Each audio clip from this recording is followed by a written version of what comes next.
Segunda carta de San Pedro. Segunda de San Pedro, capítulo 1. Simón Pedro, siervo y apóstol de Jesucristo, saluda a los que han llegado a tener una fe tan preciosa como la nuestra, porque nuestro Dios y Salvador Jesucristo es justo. Reciban abundancia de gracia y de paz mediante el conocimiento que tienen de Dios y de Jesús, nuestro Señor. Dios, por su poder, nos ha concedido todo lo que necesitamos para la vida y la devoción, al hacernos conocer a aquel que nos llamó por su propia grandeza y sus obras maravillosas. Por medio de estas cosas nos ha dado sus promesas, que son muy grandes y de mucho valor, para que por ellas lleguen ustedes a tener parte en la naturaleza de Dios y escapen de la corrupción que los malos deseos han traído al mundo.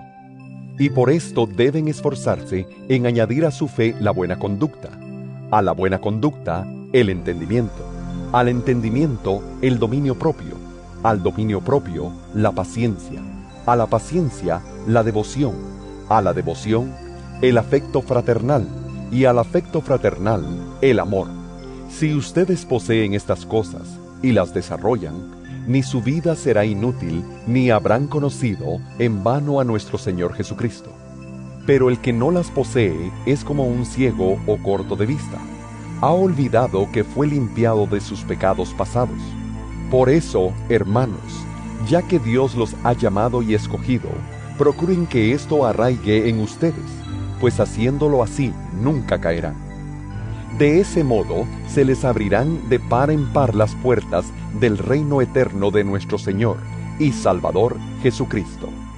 Por eso les seguiré recordando siempre todo esto, aun cuando ya lo saben y permanecen firmes en la verdad que les han enseñado. Mientras yo viva, creo que estoy en el deber de llamarles la atención con estos consejos.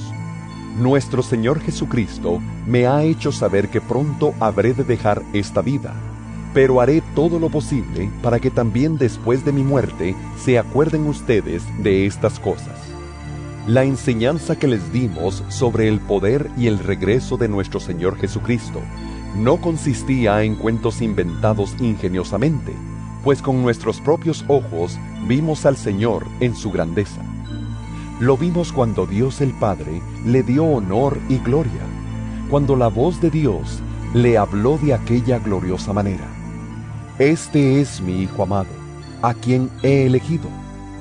Nosotros mismos oímos aquella voz que venía del cielo, pues estábamos con el Señor en el monte sagrado. Esto hace más seguro el mensaje de los profetas, el cual con toda razón toman ustedes en cuenta. Pues ese mensaje es como una lámpara que brilla en un lugar oscuro, hasta que el día amanezca y la estrella de la mañana salga para alumbrarles el corazón. Pero ante todo, tengan esto presente, que ninguna profecía de la Escritura es algo que uno pueda interpretar según el propio parecer, porque los profetas nunca hablaron por iniciativa humana. Al contrario, eran hombres que hablaban de parte de Dios, dirigidos por el Espíritu Santo. Segunda de Pedro, capítulo 2. Hubo también falsos profetas entre el pueblo de Israel, y así habrá falsos maestros entre ustedes. Ellos enseñarán con disimulo sus dañinas ideas, negando de ese modo al propio Señor que los redimió. Esto les atraerá una rápida condenación. Muchos los seguirán en su vida viciosa, y por causa de ellos se hablará mal del camino de la verdad. En su ambición de dinero, los explotarán a ustedes con falsas enseñanzas, pero la condenación los espera a ellos sin remedio, pues desde hace mucho tiempo están sentenciados. Dios no perdonó a los ángeles que pecaron, sino que los arrojó al infierno y los dejó en tinieblas, encadenados y guardados para el juicio. Ni tampoco perdonó Dios al mundo antiguo, sino que mandó el diluvio sobre aquellos hombres malos, y salvó solamente a Noé, que predicó una vida de rectitud, y a otras 7 personas. Dios también condenó a la destrucción a las ciudades de Sodoma y Gomorra, quemándolas hasta dejarlas hechas cenizas, para que sirvieran de ejemplo de lo que habría de suceder a los malvados. Pero libró a Lot, un hombre justo a quien afligía la vida viciosa de aquellos malvados. Este hombre justo que vivía entre ellos sufría en su buen corazón a causa de las maldades que día tras día tenía que ver y oír. El Señor sabe librar de la prueba a los que viven entregados a Él, y sabe tener a los malos bajo castigo para el día del juicio. El Señor castigará sobre todo a los que siguen deseos impuros y desprecian su autoridad. Son tercos y atrevidos, y no tienen miedo de insultar a los poderes superiores. En cambio, los ángeles, aunque tienen más fuerza y autoridad, no se atreven de parte del Señor a condenar con insultos a esos poderes. Esos hombres son como los animales, no tienen entendimiento, viven solo por instinto y nacen para que los atrapen y los maten. Hablan mal de cosas que no entienden, pero morirán de la misma manera que los animales, sufriendo por lo que han hecho sufrir a otros. Se creen felices entregándose al libertinaje en pleno día. Son una vergüenza y un escándalo cuando los acompañan a ustedes en sus fiestas, divirtiéndose con sus placeres engañosos. No pueden ver a una mujer sin desearla. No se cansan de pecar. Seducen a las almas débiles. Son expertos en la avaricia.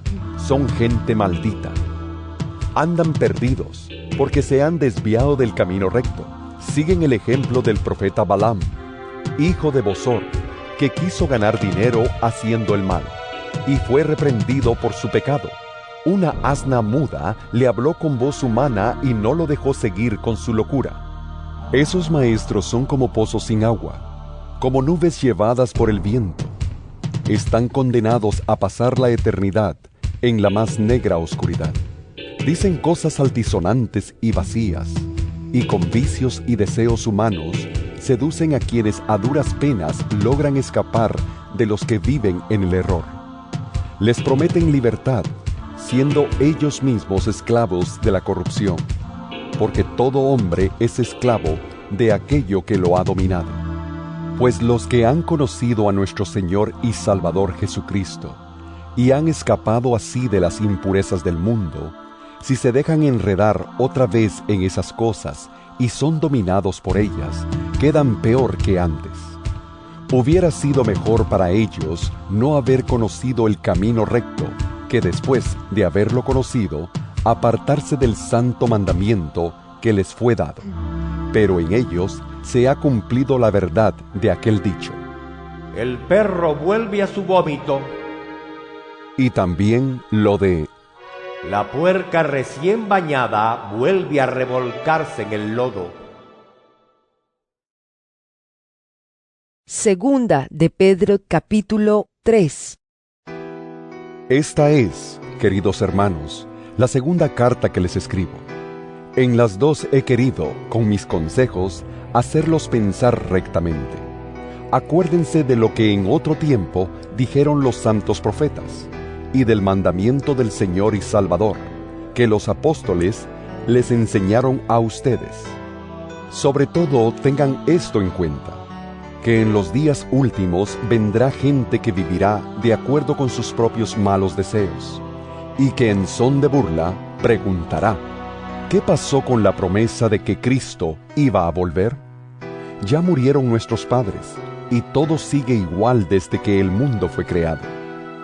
Esa gente no quiere darse cuenta de que desde tiempos antiguos ya existía el cielo, y también la tierra, que Dios con su palabra hizo salir del agua y la mantiene en medio del agua. También por medio del agua del diluvio fue destruido el mundo de entonces, pero los cielos y la tierra que ahora existen están reservados para el fuego por el mismo mandato de Dios. Ese fuego los quemará en el día del juicio y de la perdición de los malos. Además, queridos hermanos, no olviden que para el Señor un día es como 1000 años, y 1000 años como un día. No es que el Señor se tarde en cumplir su promesa, como algunos suponen, sino que tiene paciencia con ustedes, pues no quiere que nadie muera, sino que todos se vuelvan a Dios. Pero el día del Señor vendrá como un ladrón. Entonces los cielos se desharán con un ruido espantoso. Los elementos serán destruidos por el fuego, y la tierra, con todo lo que hay en ella, quedará sometida al juicio de Dios. Puesto que todo va a ser destruido de esa manera, ¿con cuánta santidad y devoción deben vivir ustedes? Esperen la llegada del día de Dios, y hagan lo posible por apresurarla. Ese día los cielos serán destruidos por el fuego, y los elementos se derretirán entre las llamas. Pero nosotros esperamos el cielo nuevo y la tierra nueva, que Dios ha prometido, en los cuales todo será justo y bueno. Por eso, queridos hermanos, mientras esperan estas cosas, hagan todo lo posible para que Dios los encuentre en paz, sin mancha ni culpa. Tengan en cuenta que la paciencia con que nuestro Señor nos trata es para nuestra salvación. Acerca de esto también les ha escrito a ustedes nuestro querido hermano Pablo, según la sabiduría que Dios le ha dado.